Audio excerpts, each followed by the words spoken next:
Hey there, sleepyheads. Welcome back to Boring History for Sleep, where we gently unearth the forgotten corners of the past, not to thrill, but to calm. Tonight, we're embarking on a journey to a time when life was harsh, and some roles were utterly unforgiving, a deep dive into the isolated and profoundly challenging existence of a medieval executioner in Europe. If this quiet exploration of history's more uncomfortable truths resonates with you, a gentle tap on the subscribe button and a soft like on the video would mean the world, but only if you genuinely find peace in these historical drifts. And feel free to share a quiet hello in the comments below, letting us know where you're drifting from tonight. Allow your mind to softly drift as we journey back to a world where order was brutal and one man's life truly sucked, starting with the very walls that barely offered him shelter. You find yourself in medieval Europe not as a noble in a grand castle or a bustling merchant, but as someone entirely different. Imagine your home. It's not within the welcoming embrace of the city walls, where the baker's warm scent mingles with the distant clang of the blacksmith.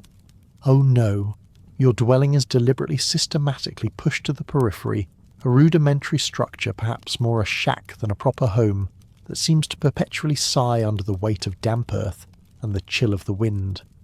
They call it an unpleasant forest NPC home, and you can't argue with the label. It's a physical, undeniable manifestation of your ostracization, a stark symbol of how profoundly you're cut off from the very community you serve, an invisible barrier as solid as any stone wall. The air around your solitary abode often carries a peculiar unsettling symphony of scents. There's the faint metallic tang of iron, perhaps from your tools, or a lingering memory from your last grim task. This blends with the heavy damp earth smell that seems to seep into everything clinging to your clothes, your hair, even your very skin. It's a constant sensory reminder, a whisper in your nostrils of your grim profession, following you indoors and out. You try not to notice it, push it away, but it's always there, a phantom presence that never truly leaves a scent of industry and decay. This forced seclusion means a perpetual aching absence of casual human interaction, the kind others take for granted. You don't hear the vibrant, uncontrolled laughter of children playing in the marketplace, or the murmur of idle chatter from neighbours discussing the day's gossip. Instead, your world is often filled with the lonely rhythmic creaking of the gallows in the wind, a sombre lullaby that echoes your solitude. In the distance, the solemn pealing of church bells drifts across the fields, signifying a world of communal faith and fellowship that you are irrevocably barred from, a reminder of your spiritual and social excommunication. Your dwelling becomes more than just a home. It transforms into a personal prison, a place where, if you were to carve a motto above the doorway, "Abandon hope ye who enter here," might feel like a fitting inscription for your own self-esteem, a quiet acknowledgement of your fate. Your residence, you understand, isn't really a gift in the customary sense, like a fine piece of cloth or a well-bred horse. It's more of a functional outpost, a necessary but grudging provision from the city fathers. This meagre dwelling, often little more than a hut or a very basic cottage, is strategically placed literally in the shadow of your work. You wake each morning, or perhaps before dawn, and from your breakfast table, if you even have a proper table, and not just a rough plank, your gaze might fall upon the gallows. And sometimes you see them, the decomposing corpses left to hang, as a grim warning to any who might consider transgression. It's a truly grim start to each day, a stark reminder of your profession's constant presence, not just in your life, but in your very line of sight. You chew your meagre bread, perhaps sip some watered-down ale, and try not to think too much about the silent swaying figures in the distance. It's not just a job, it's the landscape of your existence. Even when the harsh realities of medieval life intensify, when a sudden, brutal winter brings biting winds that whistle through the cracks in your walls, or a torrential rain turns the dirt path outside into a muddy river, no one from the town would ever think to check on you. No concerned neighbour brings a warm broth, no passing acquaintance offers a spare blanket. This reinforces your complete social abandonment a chilling understanding that your existence is only acknowledged, only remembered, when your gruesome services are critically required. Otherwise you might as well be invisible, a ghost haunting the edges of their world. Your comfort, your survival, your very well-being is utterly inconsequential to them. You're a tool, and tools are only picked up when needed, then set aside.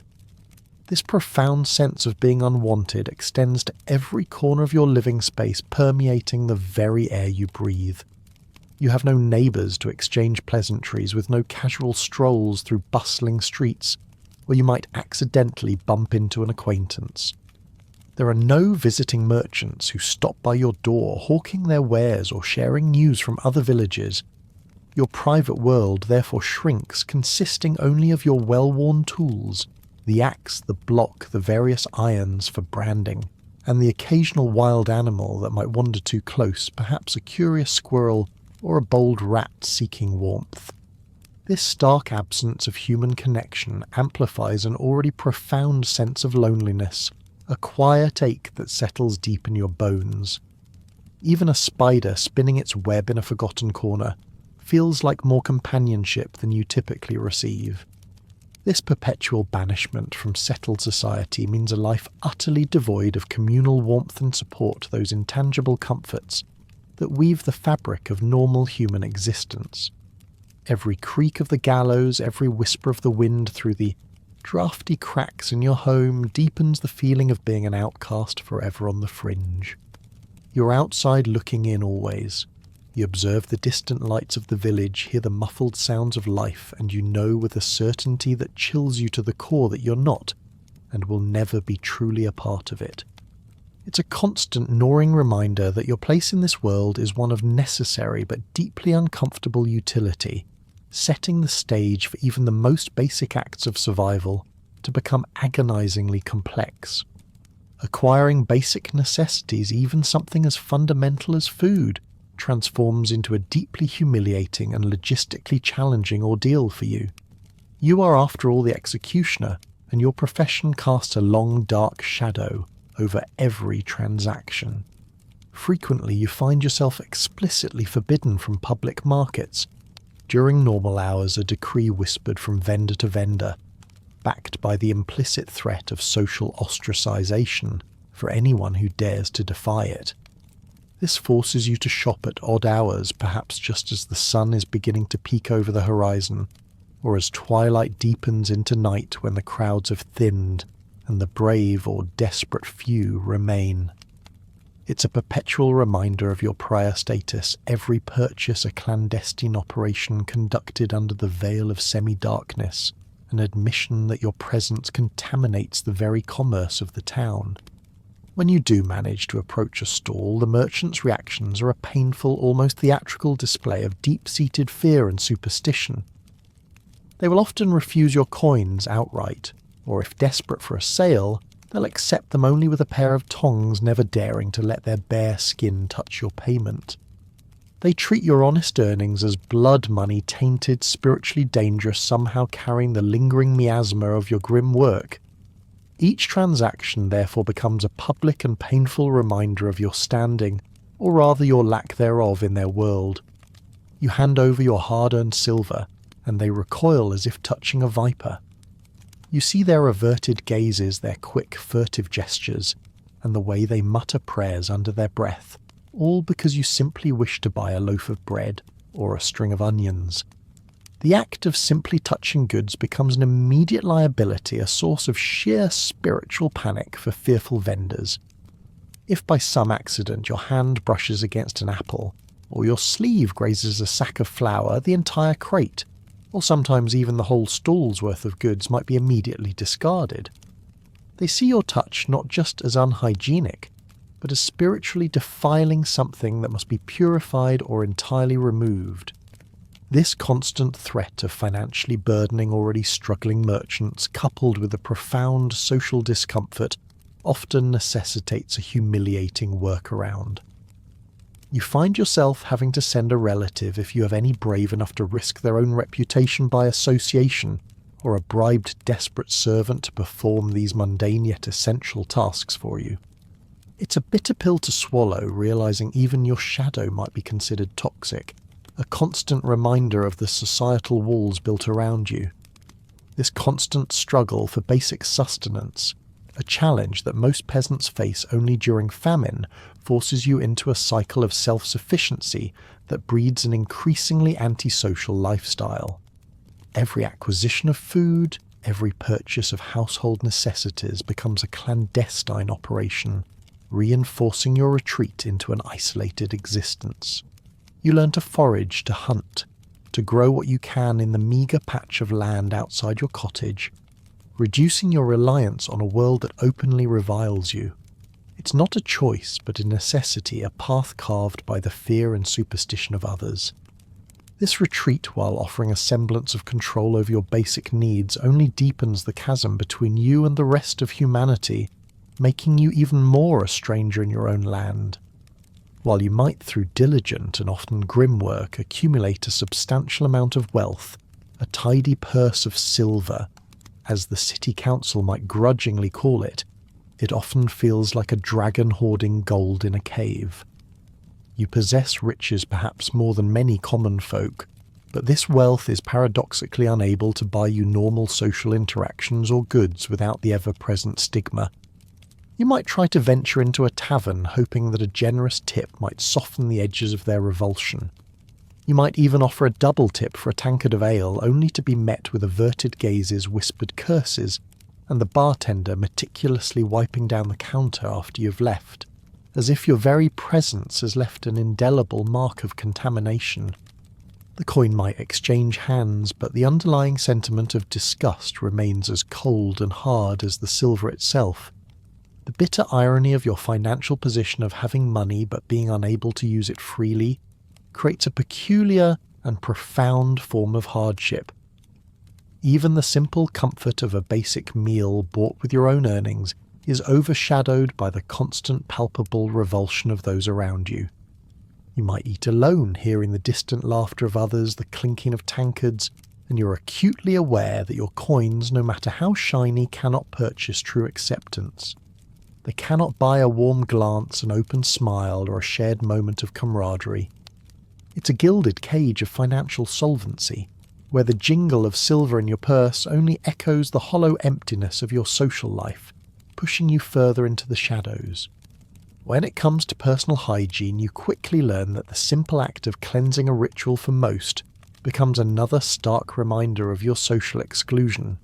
Public baths, those communal spaces where the common folk could soak away the grime and sweat of their days, were explicitly forbidden to you in many towns.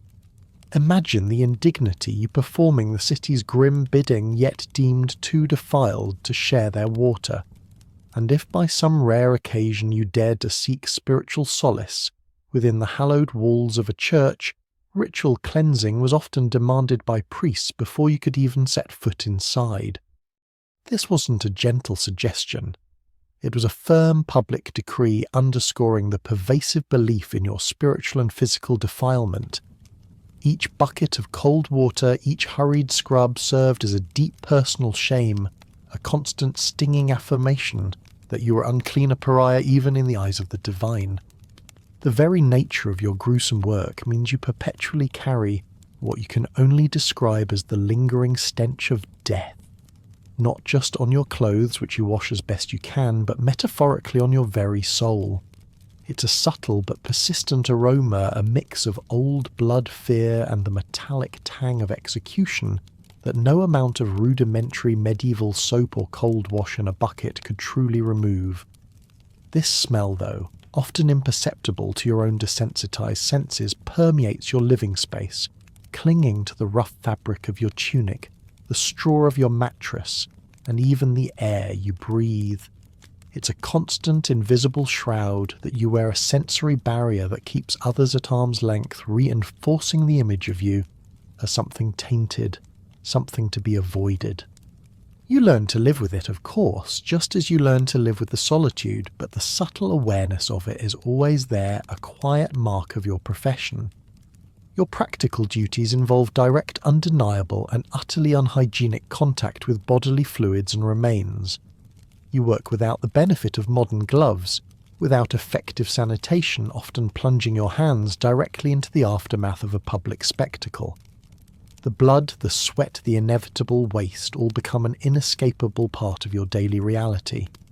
You learn to steel yourself against it, to push down the visceral revulsion that might once have plagued you. But this constant, intimate exposure to the raw physicality of death contributes to an inescapable aura of uncleanliness, a feeling deep within yourself of being perpetually stained. It's not just what others believe, it's a part of what you become. You scrub your hands raw, but the feeling persists, a phantom grime that no amount of water can truly wash away, leaving you with a sense of internal grit that mirrors the dirt under your fingernails. This forced lack of proper hygiene, a consequence of your work and societal prejudice, coupled with society's deeply rooted superstitions, makes your public presence deeply uncomfortable for others. Even on the rare occasion you've managed a thorough wash, changed into your cleanest though still worn clothes and done your best to present yourself, you're often still treated as if you are a biohazard. People instinctively recoil, creating a wide berth as you pass. They might cover their mouths or turn their backs, the fear of contamination evident in their every gesture. This constant overt aversion reinforces social distancing, making any genuine connection impossible and solidifying the image of you as a walking, breathing carrier of ill omens. You are an object lesson in why one should keep their distance, a living embodiment of the things they fear. Your hands, though skilled instruments of lethal precision, are symbolically considered soaked in blood from toddlerhood. It's not just a casual insult. It's a potent visual and psychological burden, a mark that taints your every interaction and distorts your own self-perception. You feel the weight of this invisible stain, a quiet dread that accompanies every handshake that's refused, every flinch that greets your touch. Imagine trying to offer a coin or even a simple gesture of help, only to see revulsion in the other person's eyes, because your hands, no matter how clean they appear, are branded by their profession. This psychological burden shapes how you see yourself, fostering an internal narrative of unworthiness, filling you with a quiet, ever-present dread that gnaws at your sense of self-worth. It makes you hesitant, even in private, to truly touch or embrace internalizing the world's judgment. The constant exposure to death, the grim reality of your daily tasks, means a perpetual struggle against both physical grime and the spiritual stain imposed by society. You're caught in a relentless cycle, a daily attempt to wash away an indelible professional mark that lingers not only in the memory of others but deep within your own senses. Each morning you face the day with the knowledge that you will likely be soiled again physically and spiritually. Each evening you perform your meagre cleansing rituals, knowing they are largely futile, a symbolic gesture against an overwhelming tide of societal judgment and the unavoidable realities of your work. It's a Sisyphean task, a futile quest for a cleanliness that is denied to you by the very nature of your existence, leaving you to constantly battle a sense of being perpetually marked and irredeemably tainted. This relentless, grinding battle against both the tangible and intangible dirt is exhausting, a silent internal war that you fight every single day with no hope of true victory or lasting peace. You learn to live with a certain detachment, almost a numb acceptance, to survive this constant struggle. The lingering scent of iron and damp earth, the invisible stain on your hands, the avoidance of others, it all becomes a part of your daily texture.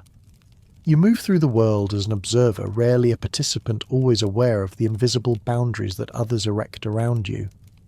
This detachment, while a necessary coping mechanism, comes at a cost, dulling your senses, muting your emotions, and making you feel like a spectre rather than a living, breathing man.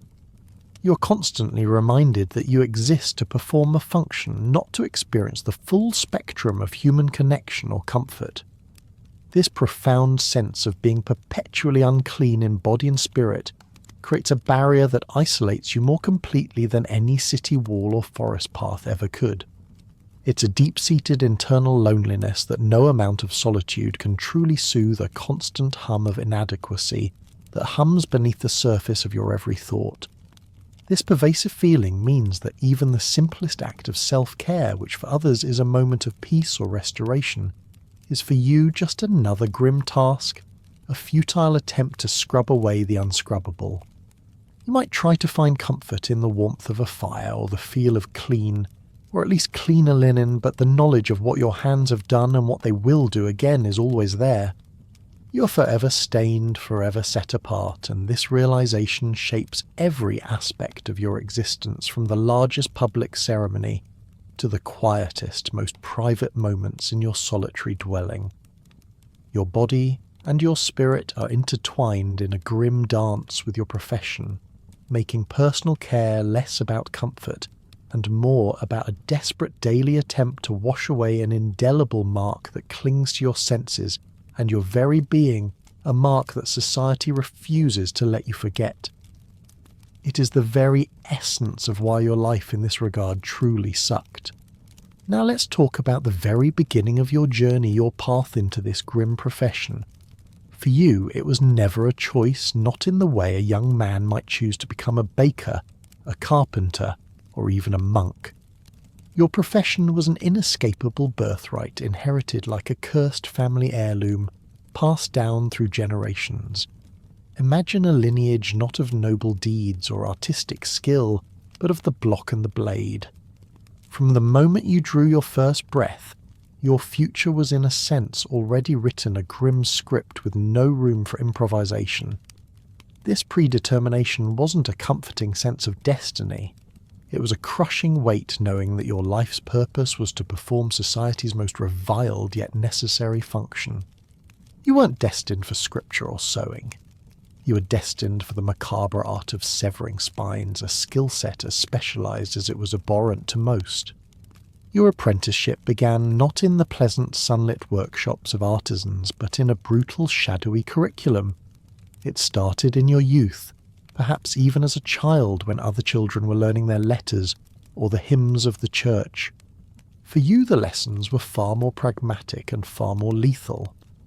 Your education included precise chopping techniques, learning the exact angle and force required to achieve a clean cut.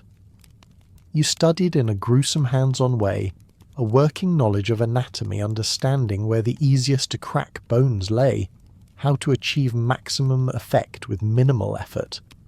This wasn't about understanding the human body for healing. It was about understanding it for breaking, for ending.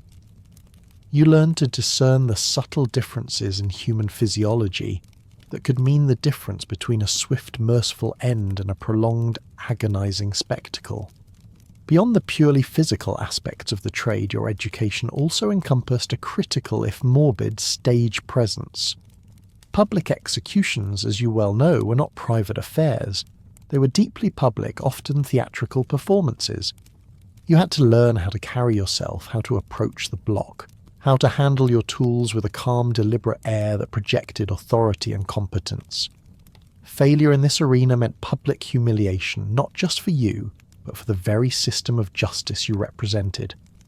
You had to learn to manage the crowd's expectations, to control the narrative of the spectacle through your actions.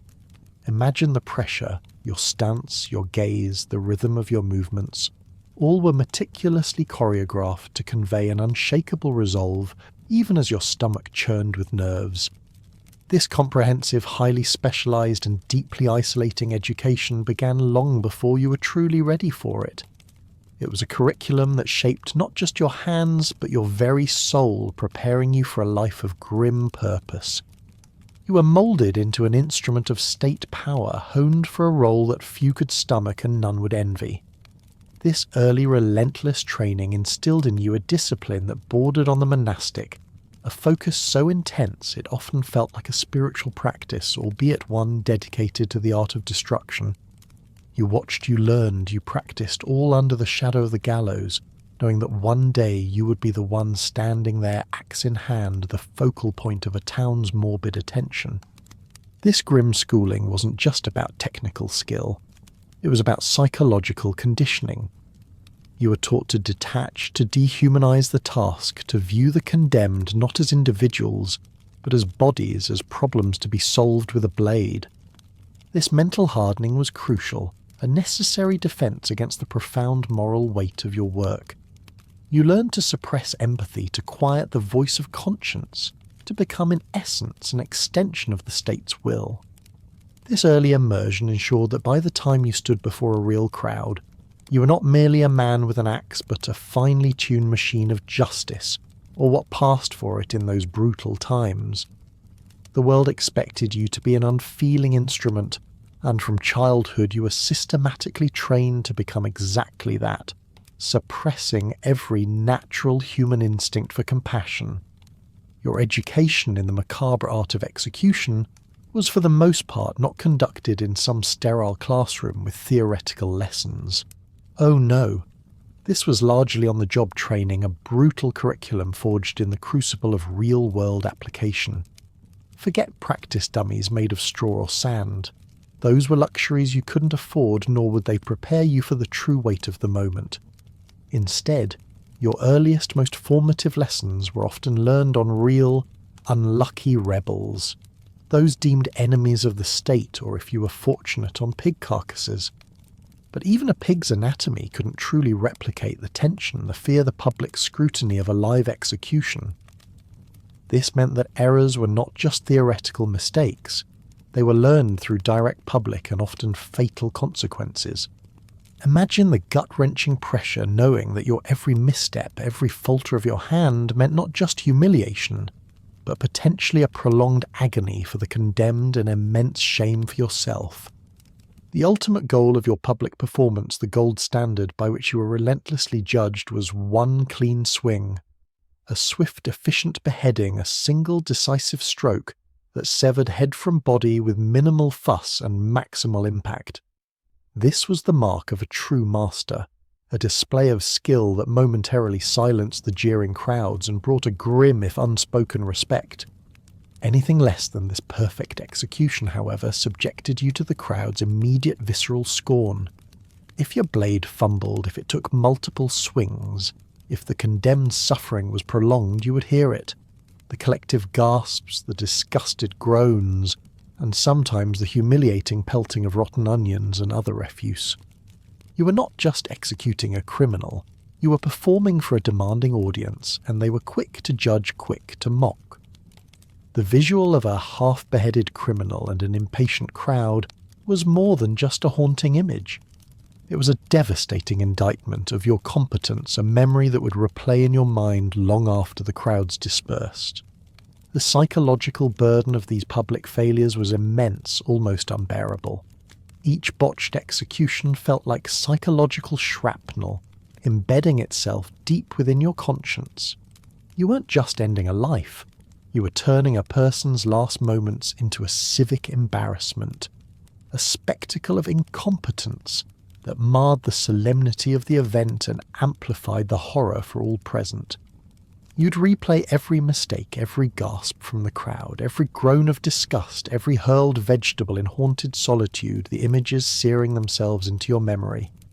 The smell of fear and fresh blood unique to those moments of intense public pressure would linger in your nostrils, a phantom scent that would return in your nightmares.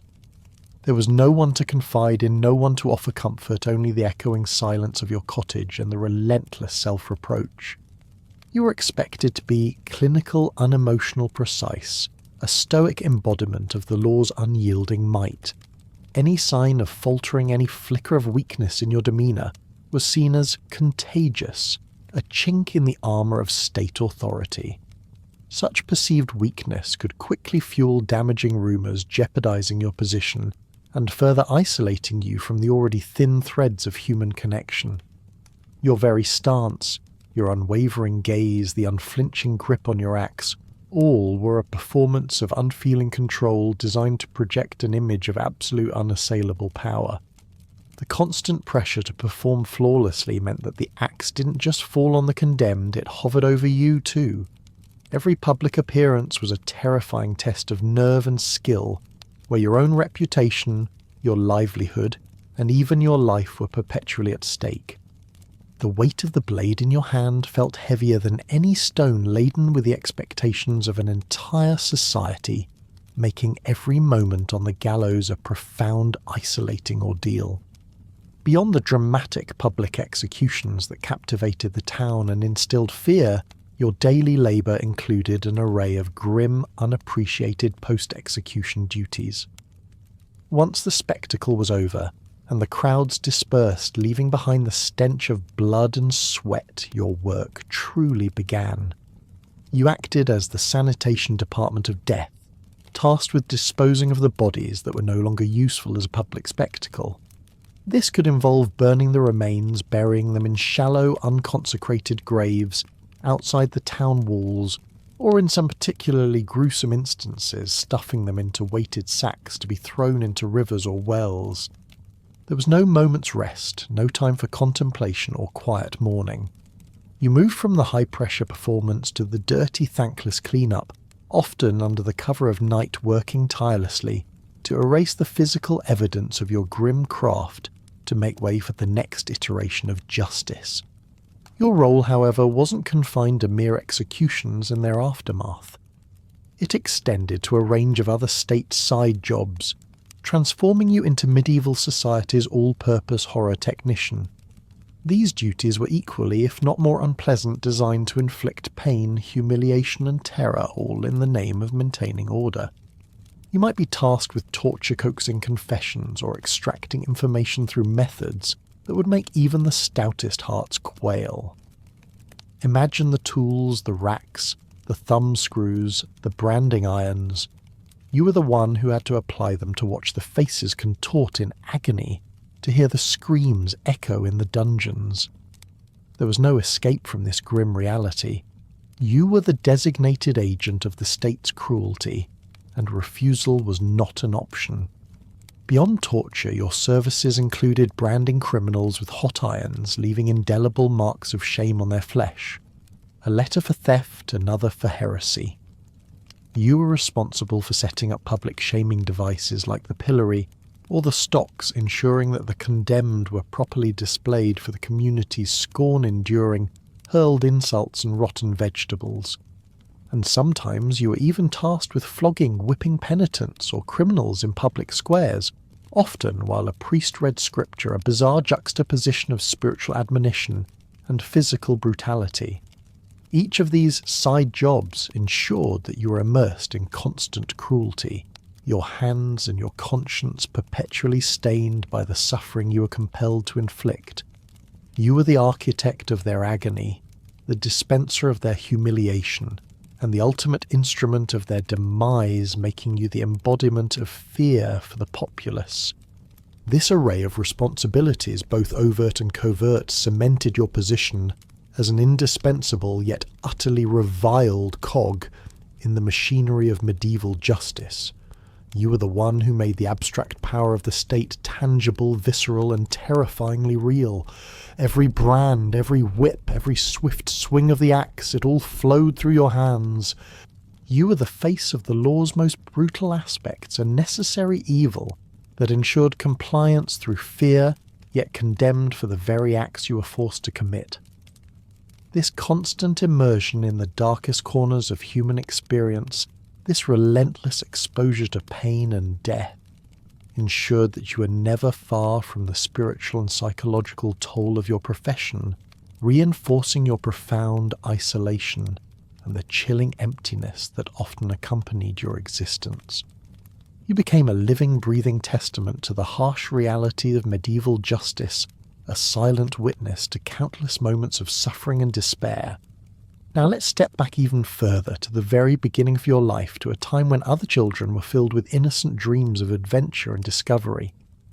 For you, born into an executioner's family, childhood was starkly different, implicitly cursed with generational trauma.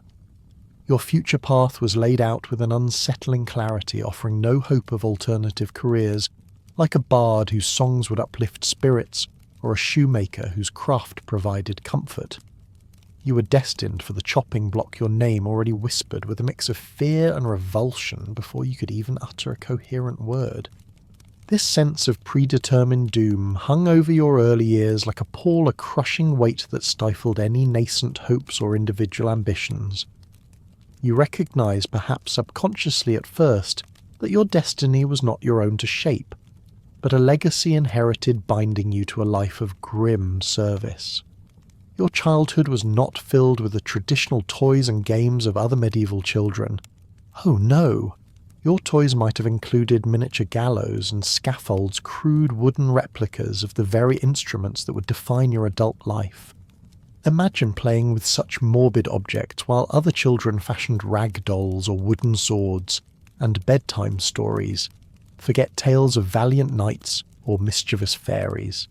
Instead, your developing mind was imprinted with phrases like drawing and quartering, woven into narratives that explained the mechanics of your future trade or justified its necessity. These weren't scary stories to ward off bad dreams. They were practical lessons normalizing the macabre and subtly suppressing the normal innocent curiosity of a child.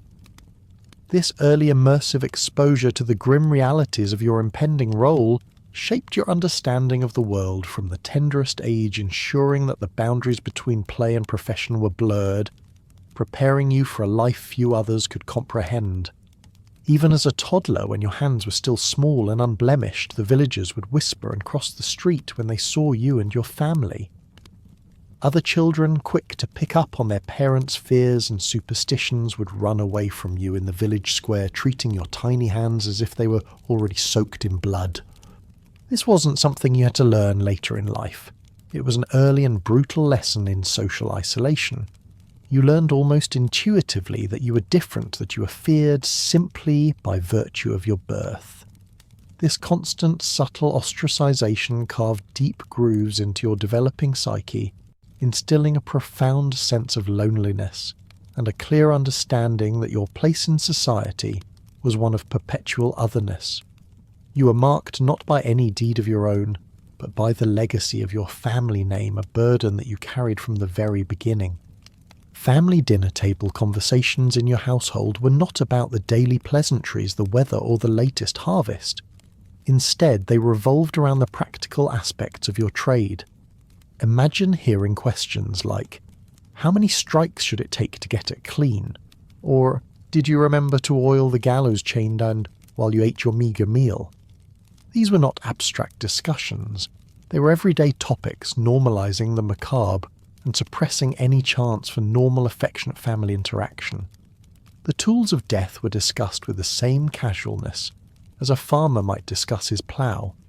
This constant immersion in the technicalities of your profession meant that the boundaries of your world were rigidly defined by your grim work, denying you the warmth and emotional refuge of typical family life.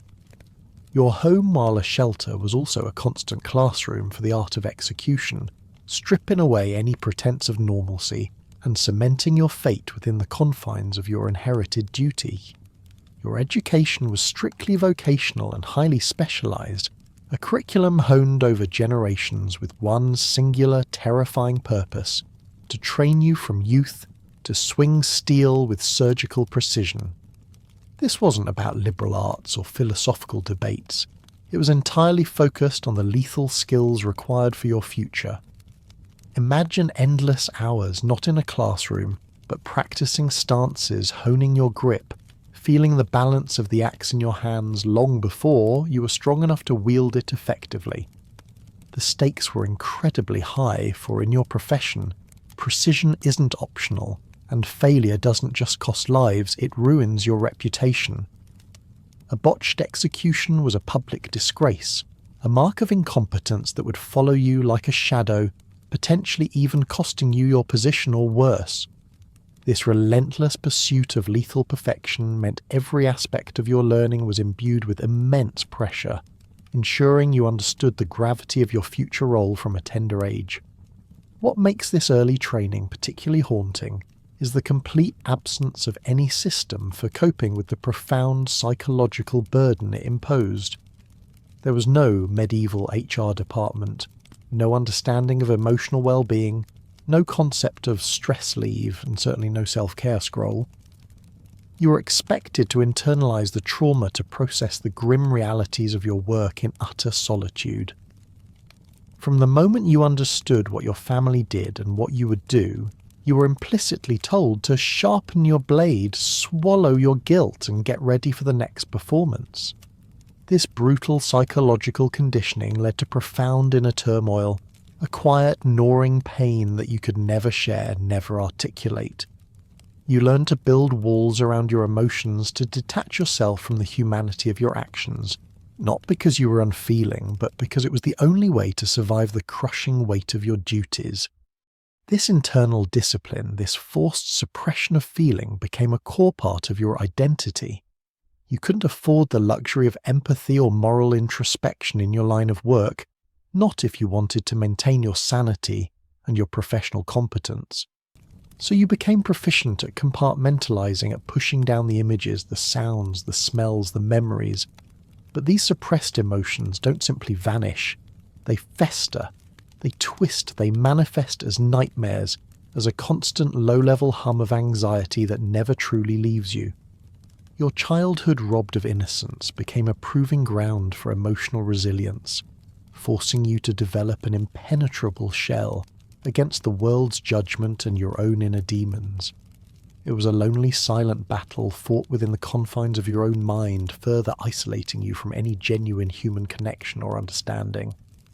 This lack of psychological support meant that the executioner's existence was not just physically demanding, but spiritually corrosive. You carried the weight of countless lives ended by your hand, the unspoken stories of those condemned by the state, often for reasons you never fully understood or agreed with. There was no absolution, no catharsis, only the next performance. This endless cycle of grim duty and suppressed guilt created a deep internal chasm, a profound sense of self-alienation. You were a man tasked with taking life, yet denied the full experience of living it, stripped of the comforting rituals and social bonds that might have offered solace. Your training, therefore, was not merely about mastering an axe. It was about mastering the art of enduring an unbearable existence, a silent testament to the tragic life you were born into making, every single day a testament to why your life truly sucked. Transition from the profound personal hardships and the sensory-rich, uncomfortable realities that defined an executioner's individual journey, we now turn to the pervasive social and cultural structures that dictated their relationships, beliefs, and ultimate agonizing place within the broad community. As you navigate the narrow, often muddy streets of a medieval town, you are a figure of profound fear and revulsion. Your very presence is a disruption, a ripple of unease that spreads through the crowd. You're instantly recognizable not just by your somber demeanor or the tools you carry, but by your surname, a name that echoes through generations inextricably linked to the grim acts it represents. Villagers, upon seeing you, will quickly cross the street, their gazes dropping to the dirt, their voices lowering to hushed whispers as they pull their children close. This isn't just an occasional occurrence. It's a constant daily reality that solidifies your status as a social pariah. You're a living reminder of death and state power, and people react to you as if you are a walking omen, something to be avoided at all costs.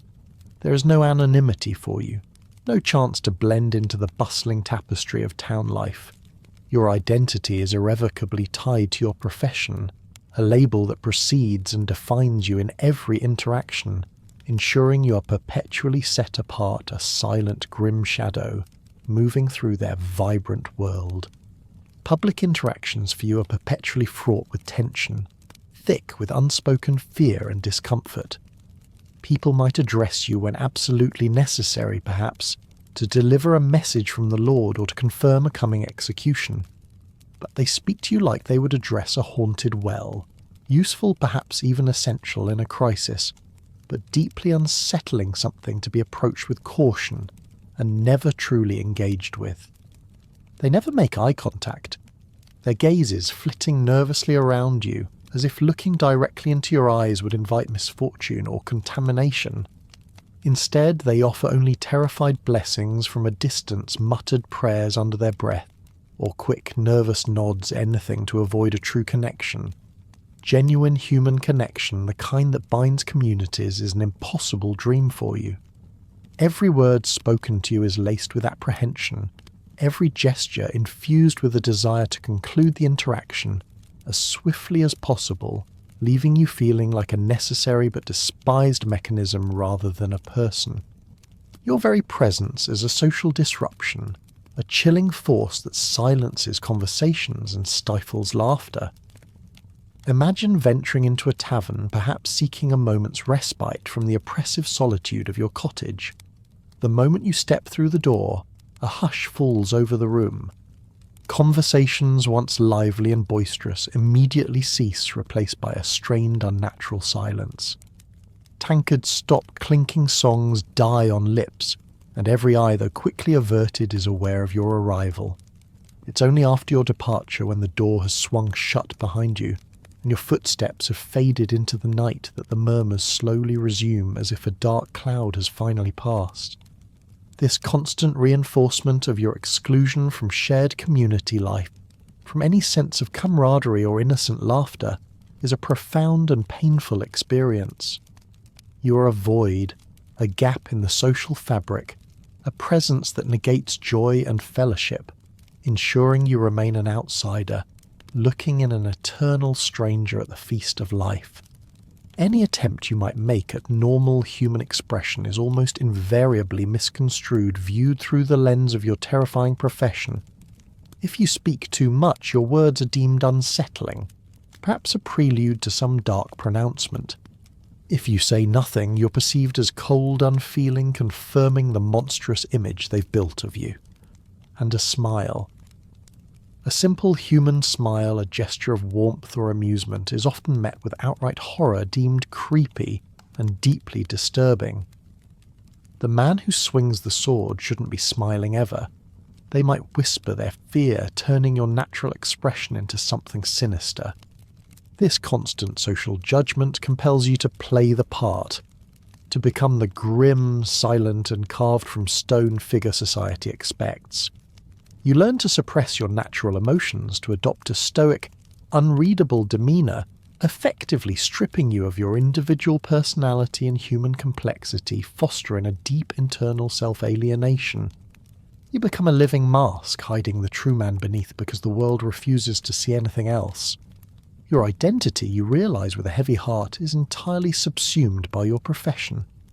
People don't see a man with doubts or regrets, with quiet joys or private sorrows. They don't see the individual behind the axe. They see the axe with legs.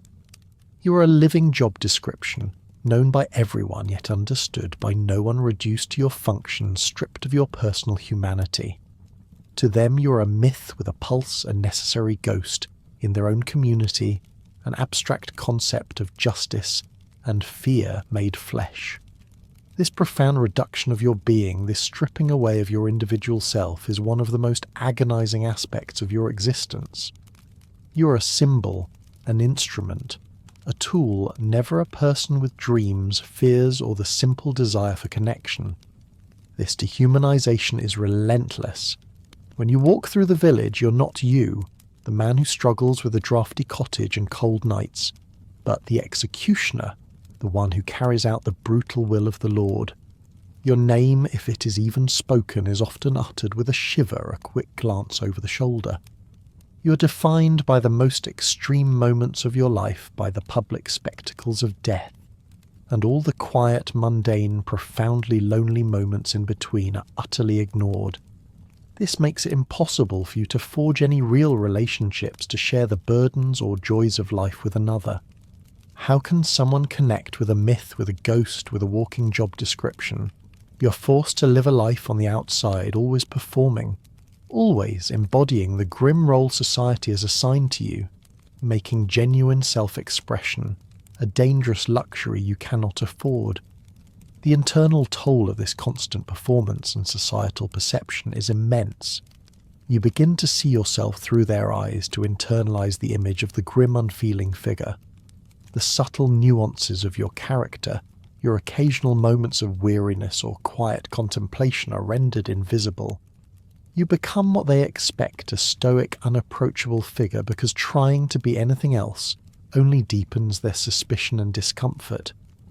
This self-alienation is a quiet form of self-destruction, slowly eroding your sense of individual identity until you wonder if there's anything left of the you that once was before the axe became an extension of your being and your name a synonym for dread. It's a profound loss, a silent vanishing of self that occurs slowly over years under the relentless gaze of a fearful society. And so you carry this heavy burden, this cloak of professional identity that smothers your personal one. You exist as a necessary evil, an essential but condemned figure, a stark reminder of the social contract enforced by the blade. Your life is a perpetual paradox, central to the maintenance of order yet exiled from the very society it upholds. You are everywhere and nowhere, a constant presence in the collective consciousness, yet utterly absent from the warmth of human interaction. This forced invisibility, this profound lack of personal recognition, truly exemplifies how much your life sucked. You are a ghost moving through a world of the living, performing the most undeniable act of life's end, yet denied the simple dignity of being seen as a man with all the complexities and frailties that entails. Now let's turn our gaze to the most public and perhaps most defining aspect of your profession, the execution itself. In medieval society, this was far more than a simple act of justice. It was a central communal event, a spectacle akin to a dinner theatre for the masses. You, the executioner, were unmistakably the main act, performing under intense scrutiny from a crowd that judged your form, footwork and follow-through with the exacting eye of an Olympic judge. Imagine the pressure knowing that hundreds, perhaps thousands of eyes are fixed on your every movement, scrutinizing your every twitch, your every breath. This wasn't merely about ending a life. It was a meticulously choreographed performance designed to reinforce state power and strike fear into the hearts of onlookers, and you were its star performer whether you liked it or not. The expectation for a one clean swing was paramount, a precise act of skill that transcended mere competence. It was a direct reflection of your character, your professionalism, your worth. The gallows became your stage not just for justice, but for public judgment of your very being. A crisp single chop, a swift and efficient severing was the only acceptable applause. It was a testament to your mastery, a sign that you had done your grim duty with the utmost skill and paradoxically with a form of mercy through efficiency.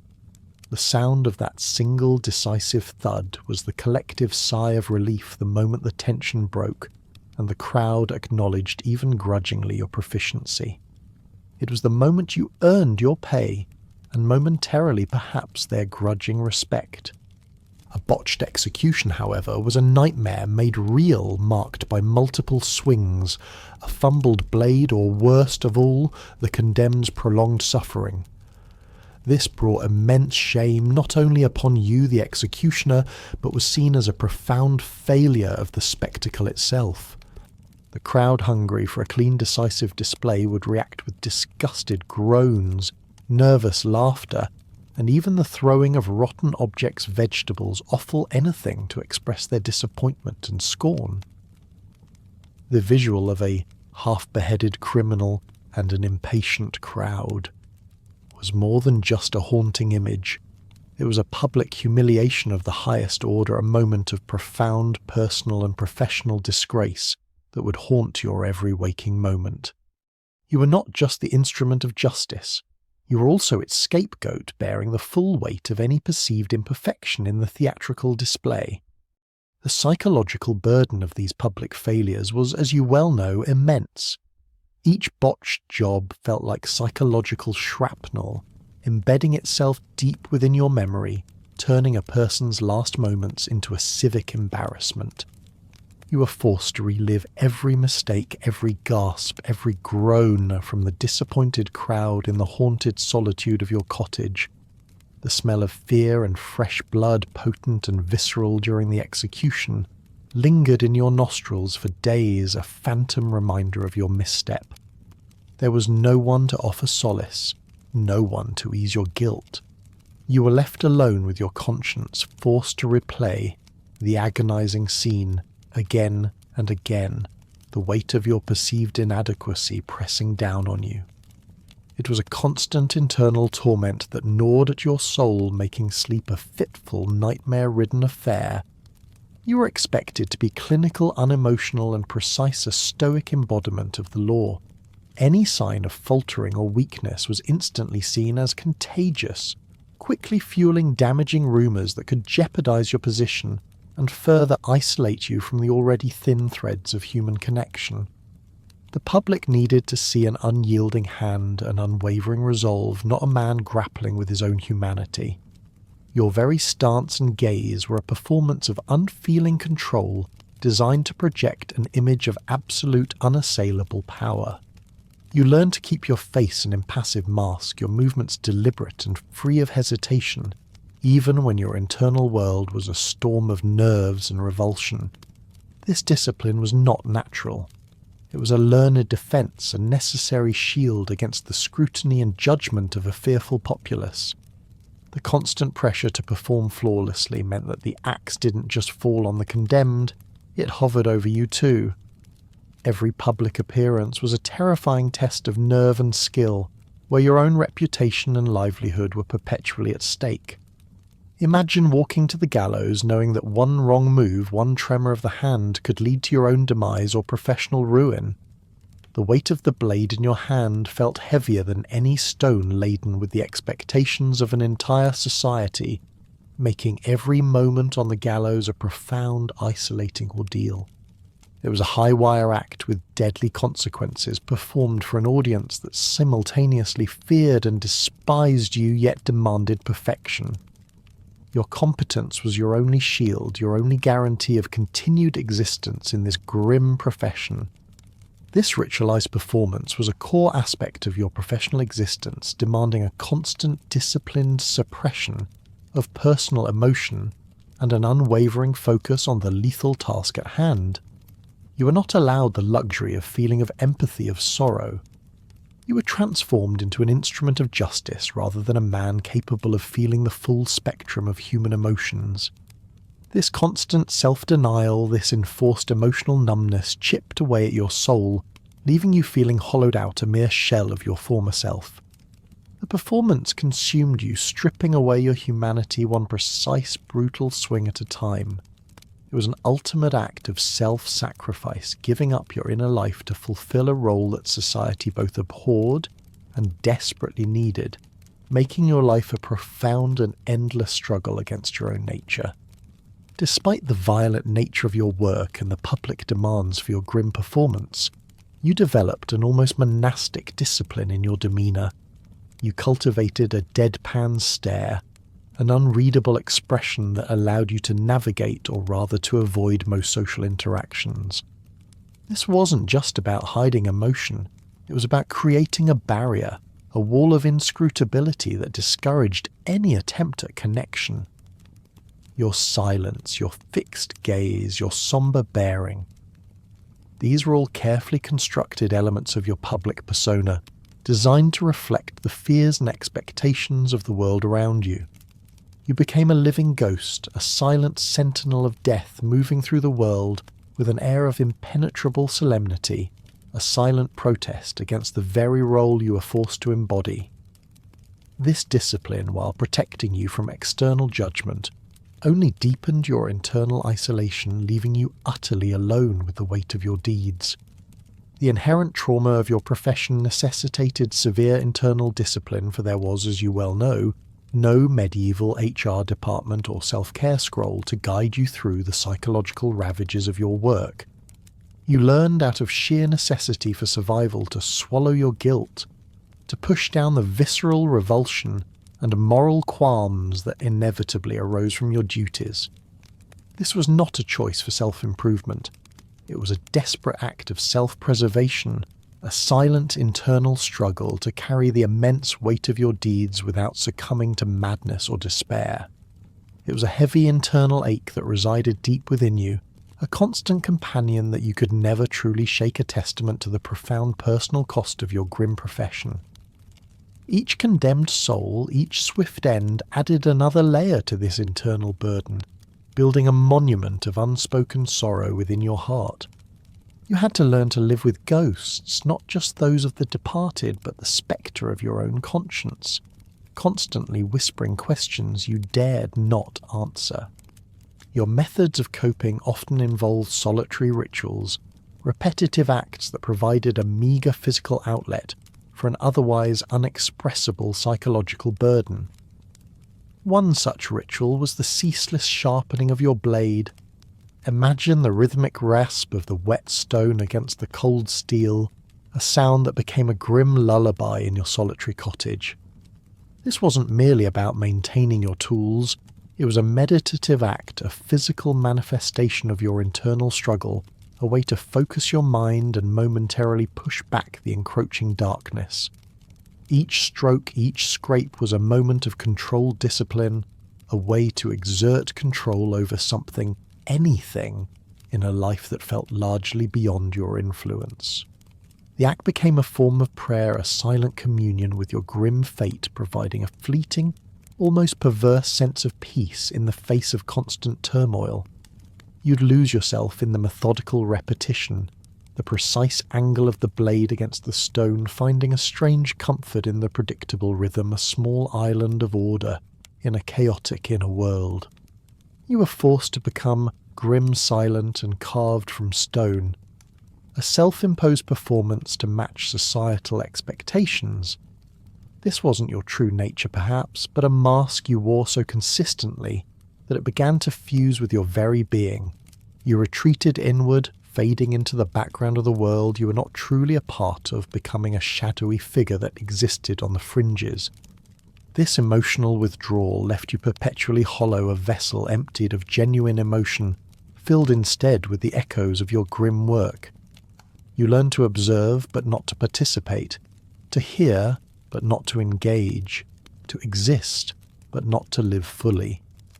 The stone mask you presented to the world became a prison for your own soul, a self-inflicted wound that deepened with every passing year, leaving you an empty space where a vibrant personality once resided. You became an expert at detachment, at walking through life as if observing a play in which you were merely a prop essential, but without voice or true emotion. When the internal torment became too much, your desperate solitary attempts to process the nightmares that awaited you after each long day of dismemberment were grim.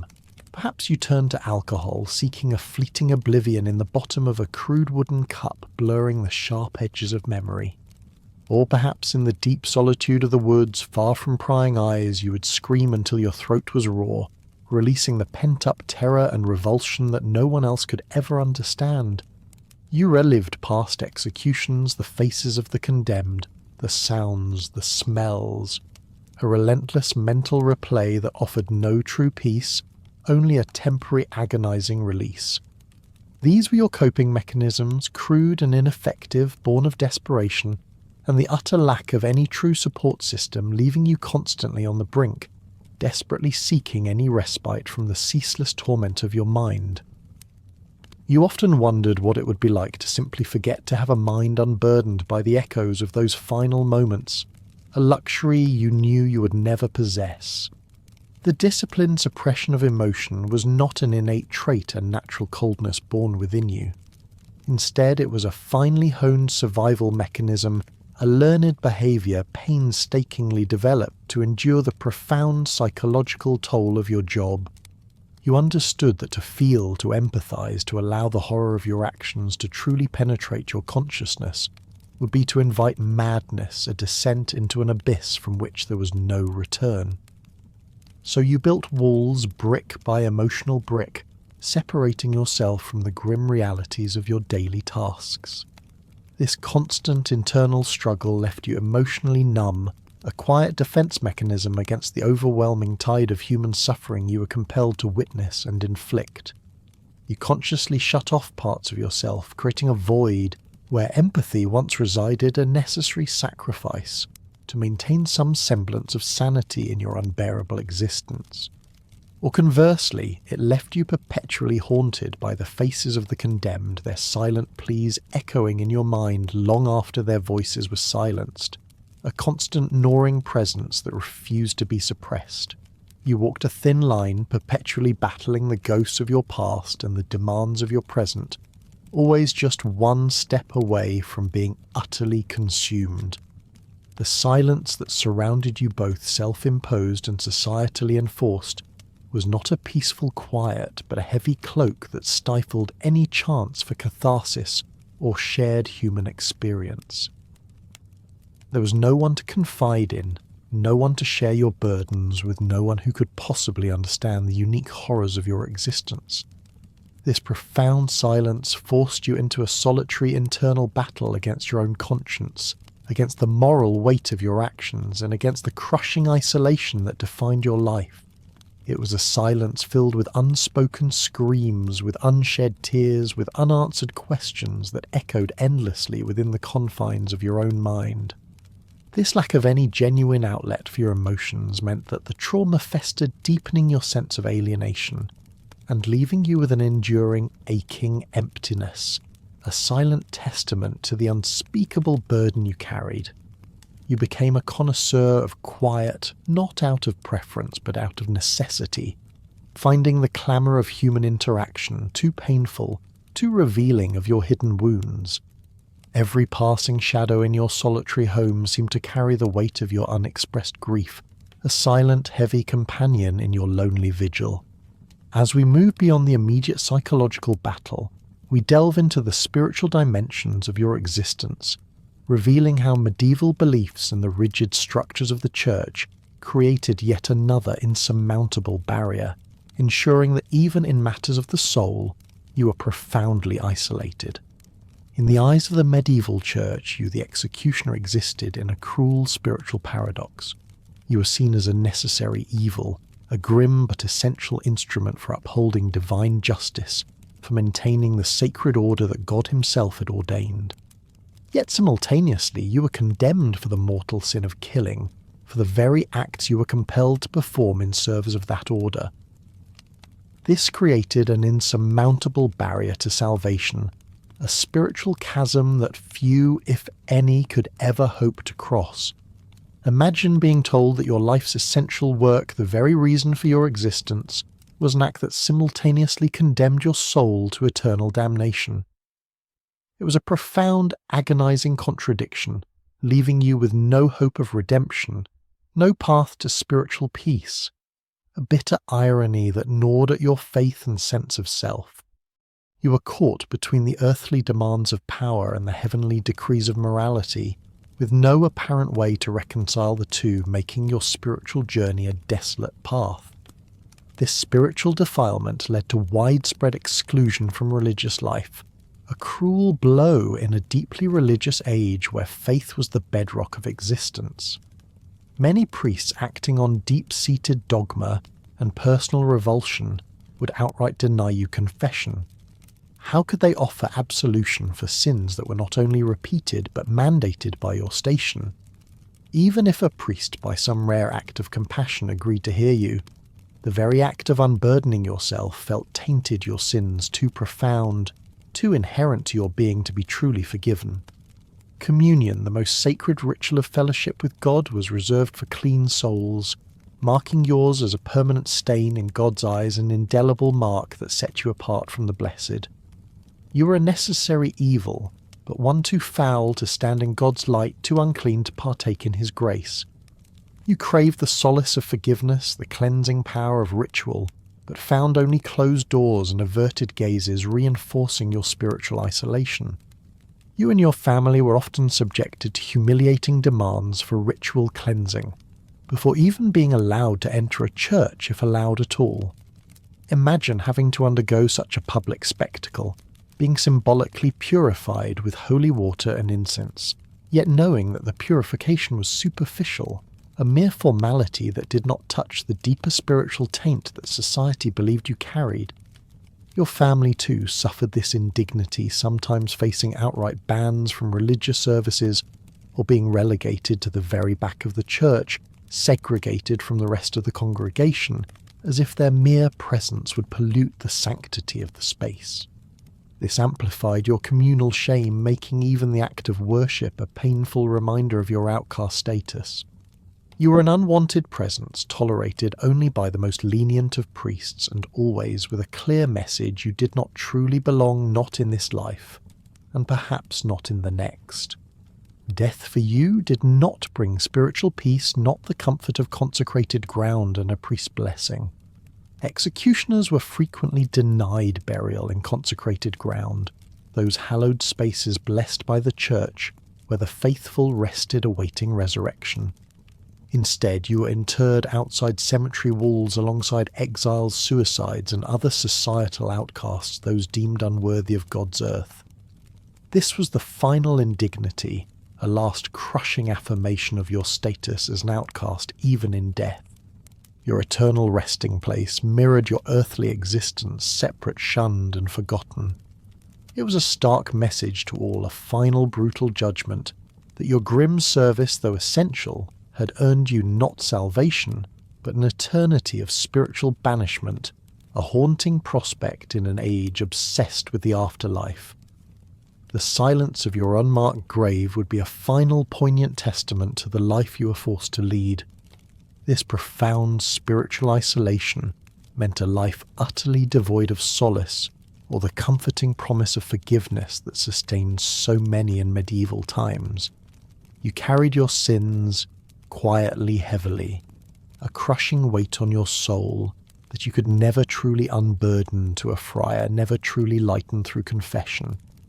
There were no votive candles you could light in a church, no pilgrimages you could undertake to seek penance, no comforting rituals that offered a path to redemption. This led to a profound existential dread, a constant gnawing fear of being damned by man, by God, or both. Imagine living every day with the certainty that your very existence condemned you, that your every breath brought you closer to an eternity of torment. It was a silent internal scream, a desperate plea for a salvation that was perpetually out of reach, making your inner world a landscape of despair. You lived under a constant cloud of spiritual anxiety, a burden far heavier than any axe. Beyond formal religion, pervasive superstition further fueled public fear of you and your kind. People genuinely believed that the executioner carried cursed energy, a dark miasma that could bring misfortune or defilement to anyone who came too close. This belief was not just a social construct. It was a deeply ingrained, almost primal fear that reinforced your isolation. Even mundane interactions like trying to buy food or simply walking through a crowd were fraught with spiritual anxiety and palpable revulsion. You were not just a man. You were a walking harbinger of ill omen, a figure to be avoided, whispered about, and never ever touched.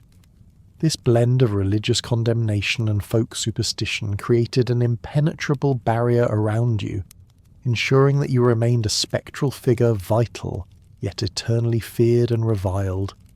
The bitter irony of serving God's dirty work, performing the grim tasks that upheld divine justice and societal order, yet being utterly unwelcome in his house, created an emotional chasm that few could ever comprehend. For those among you who might have held your own personal faith, who genuinely believed in God and sought his grace, this denial of comforting rituals was a profound torment. You were forced to carry your faith in secret, to pray in the lonely confines of your cottage, knowing that the communal public expression of spirituality so vital to medieval life was forever denied to you. It was a constant internal conflict, a battle between the dictates of your profession and the yearning of your soul, leaving you in a state of perpetual spiritual limbo, a man trapped between earthly necessity and heavenly damnation, making every day a quiet, agonizing test of faith. This dual rejection by both the formal structures of the church and the informal beliefs of the populace permeated every aspect of your life. It meant that even in your moments of deepest need, of profound sorrow or existential fear, you could find no comfort in the very institutions that promise solace to all others. You were alone, truly alone in your spiritual journey, burdened by sins you were forced to commit and denied the very means of seeking forgiveness. This enforced isolation from spiritual community deepened the psychological toll of your work, leaving you with a profound sense of despair and the chilling knowledge that even after death, peace might remain eternally out of reach. It's a testament to the unyielding cruelty of your existence, where even the promise of an afterlife offered no escape from your earthly damnation. Starting a family for you was an incredibly challenging endeavour, perhaps one of the most difficult aspects of trying to carve out a semblance of normal life. Your infamous occupation meant that dating prospects plummeted faster than a heretic through a trapdoor. Respectable families, those with daughters they hoped to marry off to respectable tradesmen or farmers, would lock their doors and fiercely protect their daughters from any association with your name. The mere mention of the executioner's son would send shivers down spines and seal hearts. You were tainted a walking anathema, and no family wanted their lineage or their daughters to be touched by the shadow you cast. This made finding a partner a monumental, often heartbreaking task, a constant reminder of the societal walls that confined you, ensuring that even the most basic human desires for companionship were met with profound rejection. This dating pool for you was therefore exceptionally shallow, limited almost exclusively to other outcasts, and those who had nothing left to lose. You might find a partner among gravediggers whose hands were also accustomed to death, or knackers who dealt with dead animals and were similarly shunned. Perhaps a leper whose own suffering made them immune to your stigma, or a desperate widow whose circumstances left her with few other options. Romantic relationships, when they occurred, were whispered hidden affairs conducted in the shadows of alleys, or under the cover of night, far from the judging eyes of the community. They were born of necessity and shared marginalization, not often of societal acceptance. These were not the celebrated unions of the village, but clandestine connections forged in the shared understanding of rejection, ensuring that even your moments of intimacy were tinged with secrecy and shame. Marriage, when it did occur, often meant that your children inherited the profession, like a curse sewn into their skin.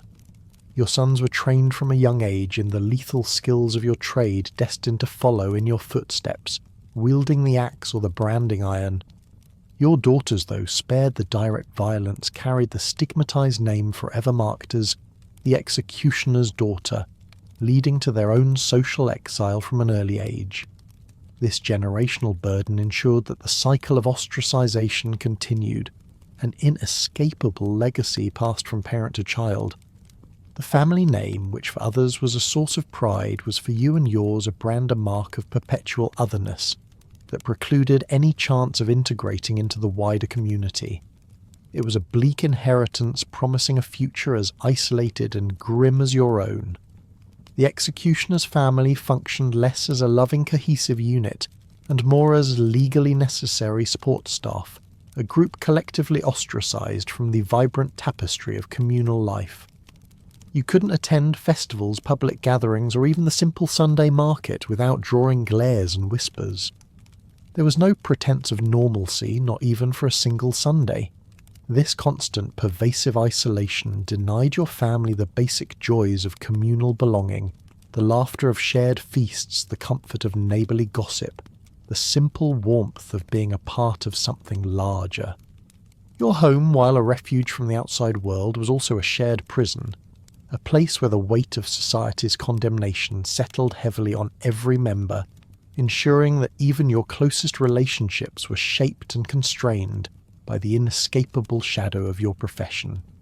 This pervasive isolation took a profound toll, creating a painful awareness that while you deeply loved your children, you were also passing on a future that smells like blood and loneliness, ensuring that the family tree repeats the same cycle of shame, the same invisible social wall that had confined you. It was a bitter inheritance, a legacy of suffering passed down through generations, denying your children the chance for a different, more integrated life. Imagine the quiet agony of knowing that the very love you felt for your offspring was intertwined with the knowledge that you were condemning them to a similar fate, a life forever shadowed by the grim demands of their inherited profession. This was perhaps the heaviest burden of all, a knowledge that your own suffering was not an end but merely a continuation for those you held dearest. Your family, a mirror of your own suffering, became yet another testament to the enduring curse of your lineage. There were no proud portraits adorning your walls, no family crests proudly displayed above your door.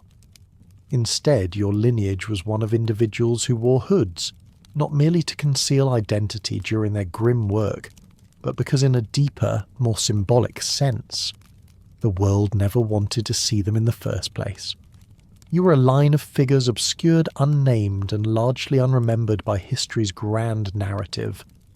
This reinforced a cycle of anonymity and generational suffering where your existence was acknowledged only for its brutal utility, never for its individual human story.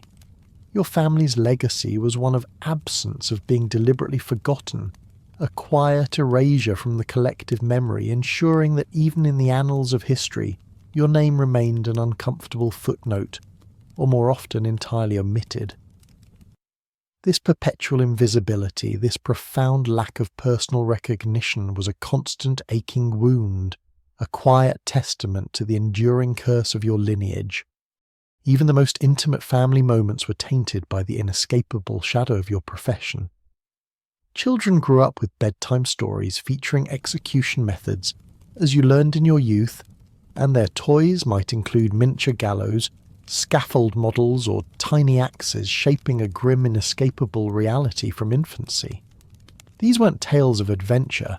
They were cautionary lessons, morbid instructionals woven into the fabric of daily life.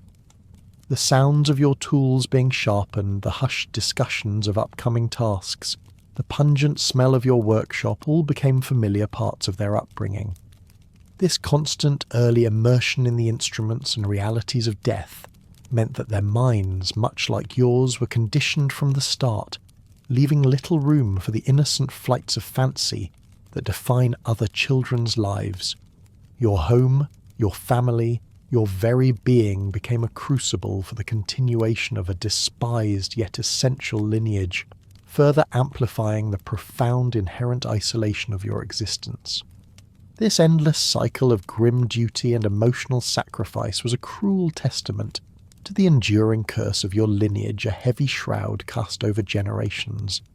Having explored the personal and familial anguish of your life, we now cast our gaze on the broader societal structures, understanding how the medieval world was governed, and how your terrifying, inescapable role was not just tolerated, but actively enforced by the unyielding mechanisms of state power.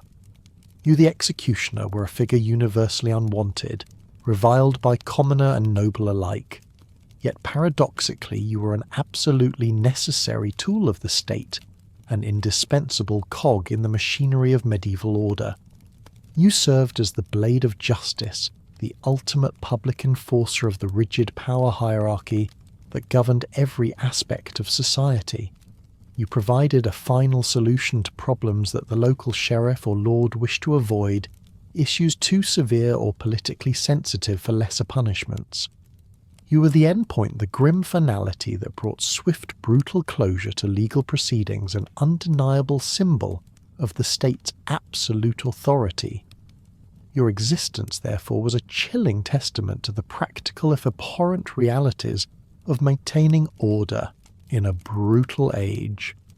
You were the indispensable darkness that allowed the light of order to shine, however dimly. Nobles and authorities, despite their public disdain, would readily pay for your services, often with a tidy purse of silver, patting themselves on the back for upholding justice and maintaining social stability. Yet they simultaneously maintained a strict social distance, never inviting you to dine in their grand halls, never engaging in casual conversation beyond the necessities of your grim work.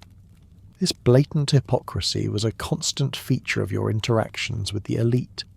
They needed you, they paid you, but they would never acknowledge you as an equal, or even as a fellow human being. You were a means to an end, a convenient instrument to enforce their will, but always kept at arm's length the dirty secret of their otherwise noble governance.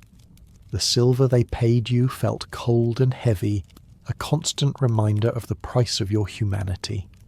You were treated as a disposable tool or a mechanism within the justice system, never as a man with agency or feelings. You were expected to come in through the back door, wear a hood, and leave before sunrise, to maintain decorum, to preserve the illusion that the state's hands were clean, even as yours were stained with blood. This invisibility, this forced anonymity was not for your protection, but for theirs to allow the ruling class to distance themselves from the gruesome realities of justice that you enacted.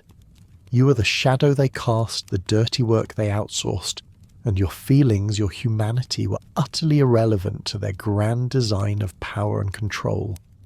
You were a function, not a person, a nameless, faceless enforcer of their will, a silent participant in the theatre of their authority.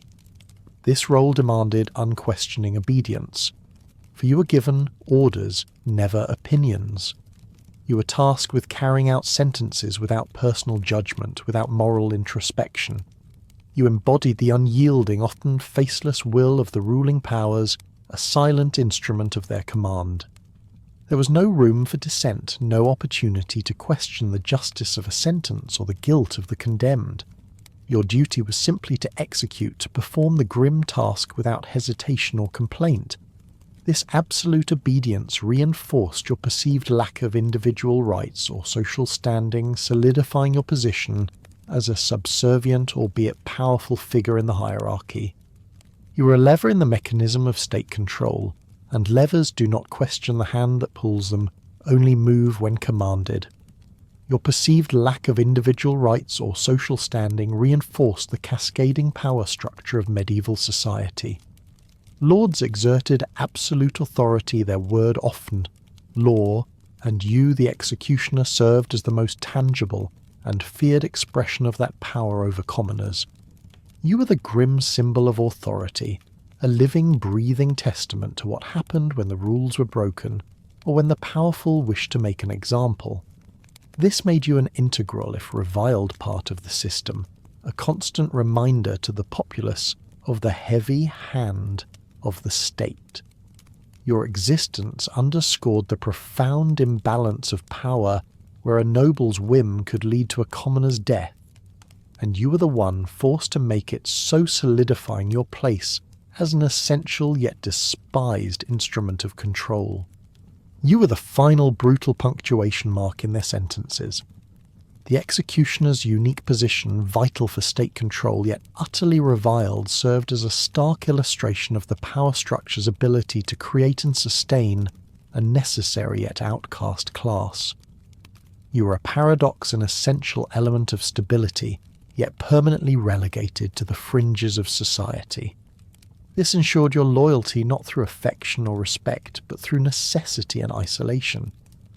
You had no one else to turn to, no other place to go, making you utterly dependent on the very system that condemned you to social oblivion.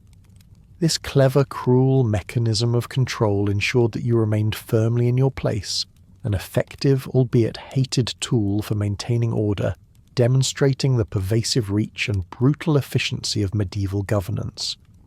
You were a captive, bound by the very chains of order you helped to forge. Now let's consider the medieval justice system itself. It was characterized by public punishments, where the execution was not just a deterrent, but a theatrical demonstration of state power. Often this involved a horrifying prelude of torture, branding, or flogging before the final act, all meticulously orchestrated to instill fear and compliance among the populace. You were, of course, the primary actor in these grim spectacles, the one who wielded the branding iron, the whip, the rack, preparing the condemned for their ultimate fate.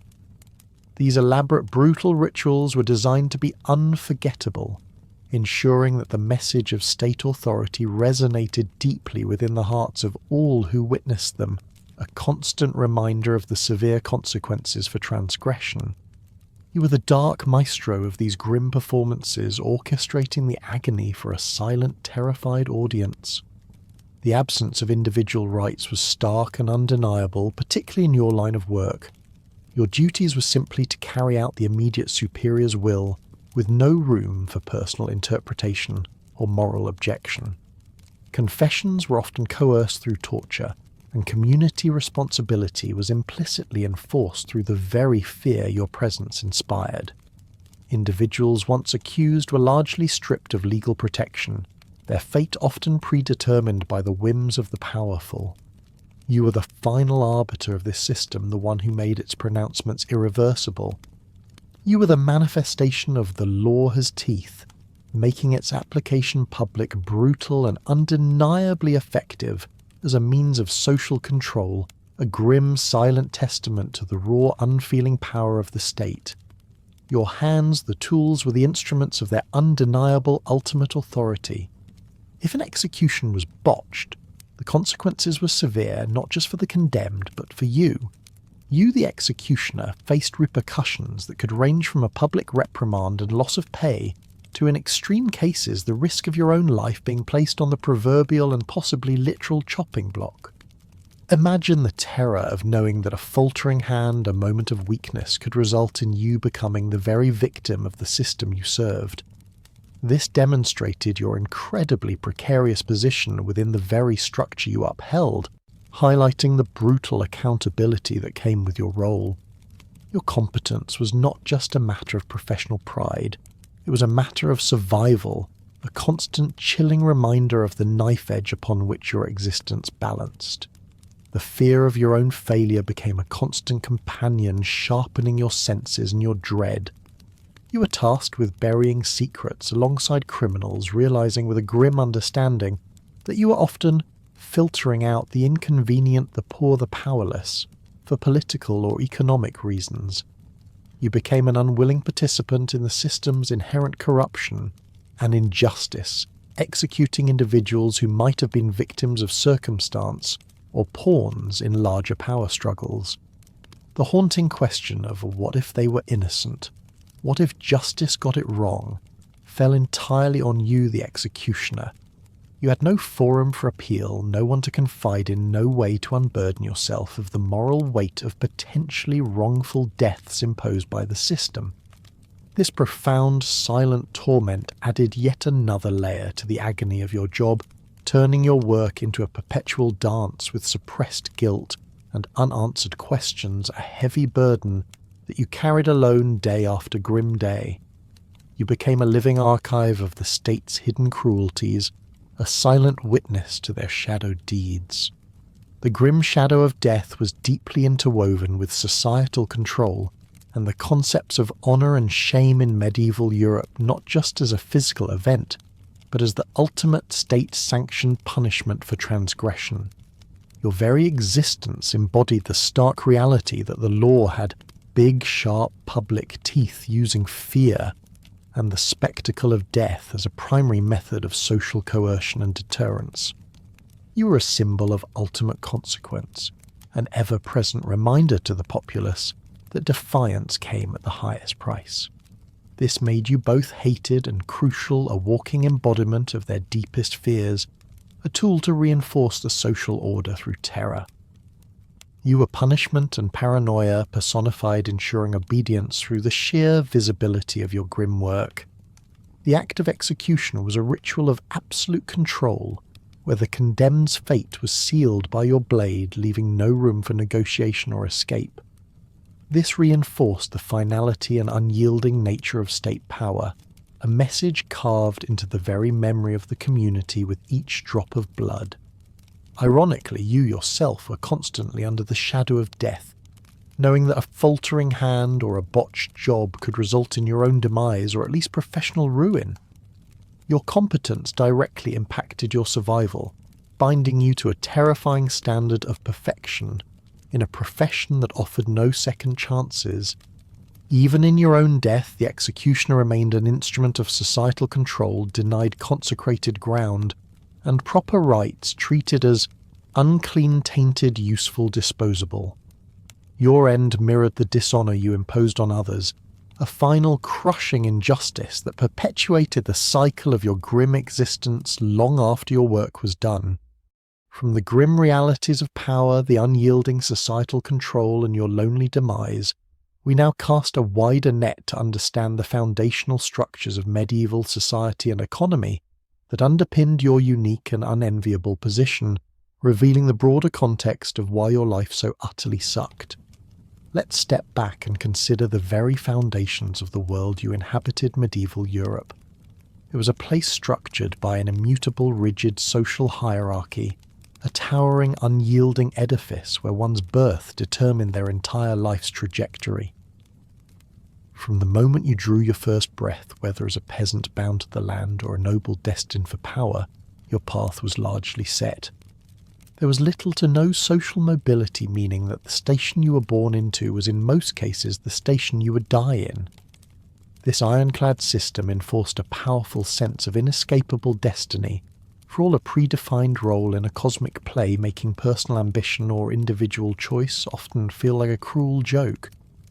You were born into your fate just as others were born into theirs, but with a unique and chilling distinction. You, the executioner, occupied a unique paradoxical position outside this conventional hierarchy. While essential for its enforcement for maintaining the very order that defined it, you were simultaneously deemed an outcast. You were a necessary figure paradoxically placed at the bottom of social acceptability, an indispensable cog in the machine that was nonetheless reviled by all. It was a profound contradiction, a testament to the complex and often cruel logic of medieval society. You were too important to discard, yet too tainted to embrace, leaving you in a permanent state of limbo, an essential outsider, an anomaly in a world obsessed with precise social order. Your existence was a living testament to the rigid, unforgiving nature of the social strata. Your profession, as you know all too well, was an inherited status, a cursed family heirloom that bound generations to a life of grim service and ostracization. There was no room for career changes, no opportunity to escape the chopping block that awaited you. This demonstrated the absolute lack of personal choice within this fixed social order, a stark and brutal illustration of predestination. The personal anguish it caused was immense, knowing that your fate was not your own, but a legacy passed down, a shadow you were born under. Imagine the weight of knowing your children would inherit this same burden, this same curse, with no hope of breaking free, perpetuating the cycle of despair for another generation. While other children were destined for established roles like bakers, who provided the daily bread, or monks who dedicated their lives to God, your child was metaphorically gently placed in a cradle, next to a wet stone and an axe. This grim image symbolized their predefined, inescapable, and often dreaded destiny. Their toys would be miniature versions of your tools, their bedtime stories tales of justice and punishment, not of adventure or comfort. This early immersion into the macabre realities of your profession ensured that from infancy your lineage was trained and conditioned for their inescapable role, sealing their fate within the confines of your despised yet essential calling. It was a childhood robbed of innocence, a future predetermined by birth, leaving no room for individual dreams or aspirations, making it clear that the suffering you endured was a shared generational curse, a burden passed silently from one generation to the next. Despite your vital role in upholding law and order, a function that was undeniably crucial for the stability of medieval society, you were simultaneously considered beneath even the lowest peasant in terms of social esteem. A peasant might be poor, might be bound to the land, but they were still a part of the community, still afforded the basic dignity of human connection. You, however, were tolerated only for your function, never embraced as a community member, highlighting the profound injustice of your status. You were essential yet reviled, needed yet shunned. This created a paradoxical existence where your very necessity was the source of your deepest suffering, cementing your place as a permanent outsider. a grim but vital ghost haunting the edges of society. Your life was a testament to the unyielding cruelty of a system that demanded your service yet denied you your humanity. This deep-seated societal stratification meant that certain tasks, regardless of their societal importance, were relegated to specific, often despised groups. Your fate as an executioner was a stark illustration of this rigid social order. You were an essential but permanently reviled figure whose life truly sucked, not just because of the nature of your work, but because society actively designed your existence to be one of perpetual isolation and contempt.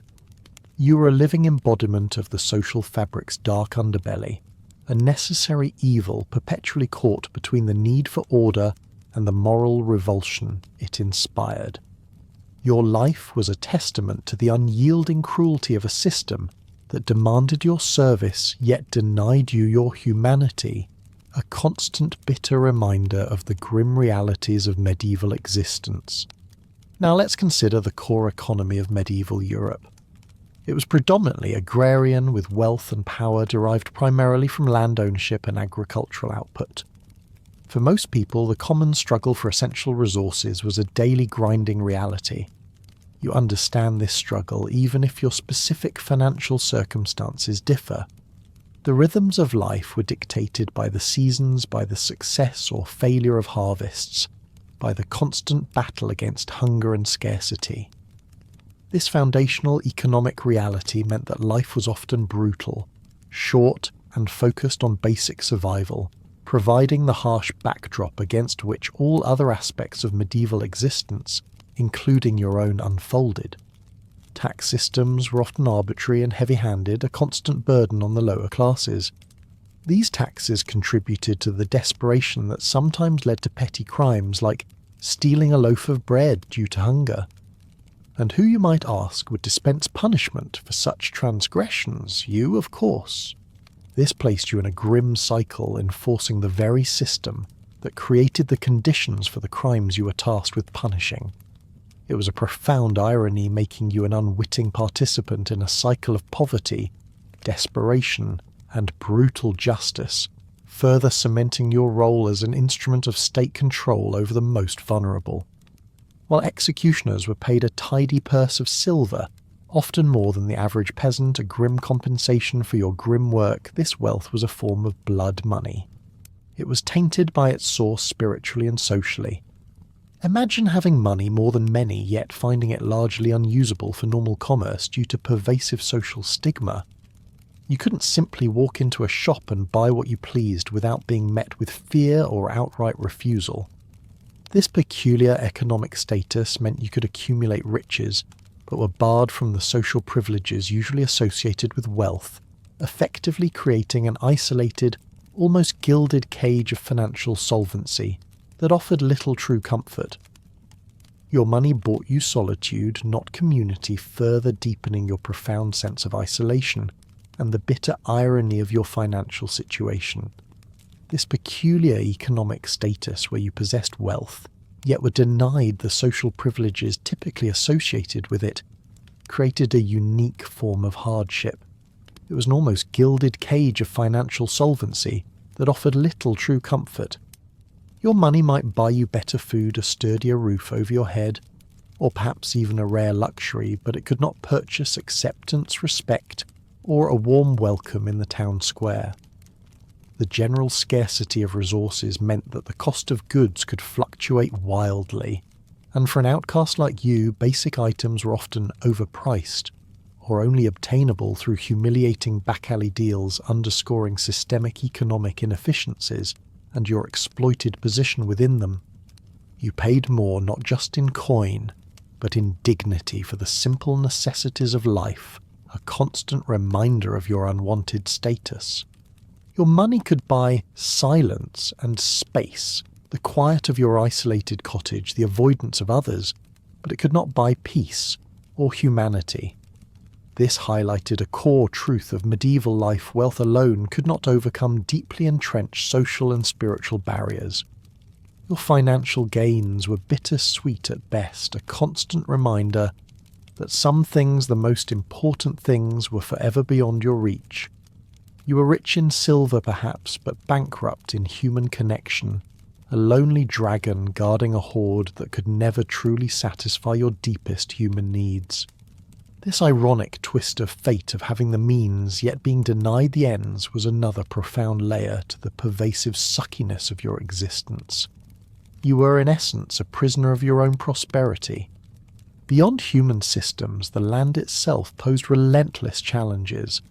Medieval Europe was a world constantly on the brink of widespread disaster, battling nature's relentless fury through prevalent natural calamities.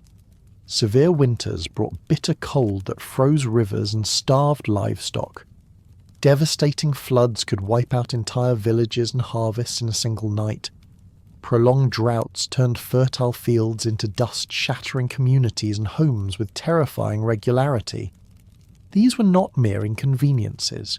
They were existential threats that shaped every aspect of survival and deepened the reliance on a stern, often cruel justice system to prevent total collapse in the face of widespread desperation.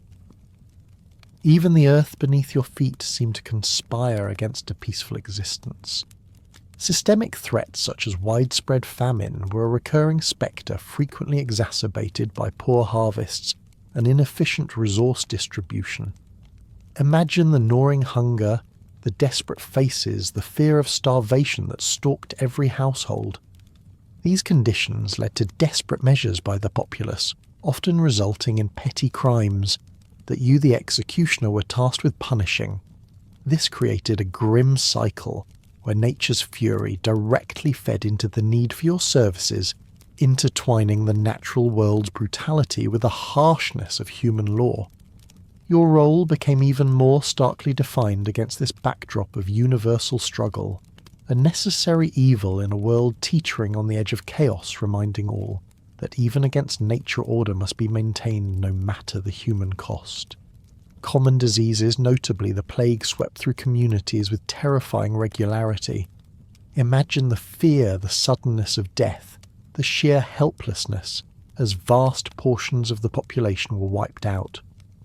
This created a pervasive sense of precarity for all save for those lucky enough to be full-time plague survivors. You too faced these threats, though perhaps with a different perspective. Your constant exposure to death ironically might have hardened you, made you more accustomed to its presence, but it did not make you immune. This universal vulnerability to disease underscored the fragility of life itself, making your grim work a constant if reviled fixture of existence, a stark reminder of the brevity and brutality of life in an age where death was an ever-present shadow for everyone. Against this terrifying backdrop of natural and biological threats, the lack of formal governmental or societal relief efforts was stark. When famine struck, or a new wave of disease swept through communities, largely faced these cataclysms alone. There were no organised relief agencies, no widespread governmental support programs, and certainly no concept of universal health care. This intensified suffering, forcing families and villages to rely on their own meagre resources, often leading to desperate measures. It also deepened the societal reliance on strict order and a stern justice system, not just to punish crime, but to prevent total collapse when people were pushed to their absolute limits by starvation or fear. In a world where survival was a daily gamble, the state's brutal order enforced by your hand was seen as a bulwark against anarchy, however cruel it might be. For you, the executioner, these universal threats amplified your already profound isolation. During severe storms, when torrential rains lashed against your cottage, or when a brutal winter wind howled through the cracks, no one rushes to check on you. There's no knock at your door, no concerned voice calling out to ensure you're safe or well. You are left entirely to your own devices, facing the wrath of both human and natural adversities in chilling solitude. This underscores your complete abandonment, a stark reminder that even in the face of widespread disaster, you remain an anomaly, an outsider whose well-being is of no concern to the very society you serve. Your loneliness is not merely a social construct, It is a fundamental aspect of your existence, reinforced by every creak of your drafty home and every distant wail of the wind. The general fragility of life, constantly threatened by environmental and biological forces, underscored the harsh realities that permeated every level of medieval society. Life was cheap, easily extinguished by disease, hunger, or violence. This pervasive sense of precarity meant that your grim work, though reviled, was also a constant, if uncomfortable, fixture of existence. You were a stark reminder of the brevity and brutality of life, a living embodiment of the ultimate consequence in a world where death was an ever-present shadow. Your axe, though feared, was simply another instrument in a world rife with suffering and mortality, its finality a reflection of the harsh, unforgiving nature of the age itself. This grim context, the omnipresent threat of death, both natural and man-made, coloured every aspect of your life, from the smallest personal interaction to the grandest public spectacle, ensuring that your existence was perpetually shadowed by isolation, societal contempt, and an inescapable sense of dread that lingered long after your work was done.